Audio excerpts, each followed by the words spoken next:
ఇంత బెటర్గా ఉంటుందని ఎక్స్పెక్ట్ చేయలేదు. ఏంటంటే 50 కోట్ల బడ్జెట్ అన్నప్పుడు విజువల్ వండర్స్ అసలు ఏం చూపిస్తారు అనుకున్నా. అసలు సినిమా చూసినాక అసలుకి 50 కోట్ల బడ్జెట్లో ఇటువంటి సినిమా తీయొచ్చా అనిపించింది బ్రో. దానికి తోడు ఏంటంటే మన రవితేజ గారు వాయిస్ ఓవర్ ఇచ్చారు వెనకాల నుండి.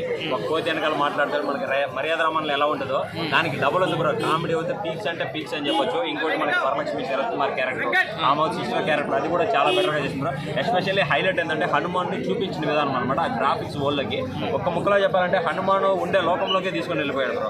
డైరెక్టర్ ఆ విధమైన అతనికి విజువల్ వండర్స్ అక్కడికి తీసుకొని వెళ్ళిపోయాడని చెప్పొచ్చు కూడా. తేజ సజ్జ పర్ఫార్మెన్స్ అయితే ఎక్కడ తగ్గలేదు బ్రో. తీశాడని చెప్పొచ్చు బ్రో. ఖచ్చితంగా ఫ్యామిలీతో కలిసి చూడండి. నాకు తెలిసి ఏంటంటే ఫ్యామిలీతో కలిసి మీకు చూస్తే మాత్రం ఖచ్చితంగా డివోషనల్గా, ఎమోషనల్గా, కామెడీగా మొత్తంగా కనెక్ట్ అయిపోతారు. ఈ రోజు నుంచి పండుగ స్టార్ట్ అయ్యిందని చెప్పొచ్చు. చాలా బాగుందండి. అసలు ఏంటంటే కామెడీగా మన ఇప్పుడున్న జనరేషన్లో ఎలా ఉంటారో బ్రదర్ సిస్టర్ కామెడీగా అదే కామెడీ తీసుకున్నారు. ఇంకోటి ఏంటంటే ఇంటర్వ్యూల తర్వాత ఒక టెక్నాలజీ తీసుకుని వరలక్ష్మి శరత్ కుమార్ ఫైట్ చేస్తారు. అదైతే మాస్ మెంటల్ అనే చెప్పొచ్చు. సముద్ర కానీ క్యారెక్టర్ కానీ ఏంటంటే చాలా బాగుందన్న. ఎక్కడ గెటప్ సీన్ క్యారెక్టర్ కానీ చాలా బాగుంది. ఇంకోటి ఎస్పెషల్ హైలైట్ రాకేష్ మాస్టర్ ఉన్నాడు.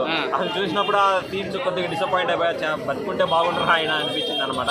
ఏంటంటే మనకి యూట్యూబ్లో ట్రెండింగ్ కదా అదే కామెడీ తీసుకున్నారన్న. యూట్యూబ్లో ఏ కామెడీ చేస్తారో అదే కామెడీ తీసుకున్నాడు. అదైతే నాకు చాలా బెటర్గా నచ్చింది. ఓకే, థ్యాంక్ యూ అన్న.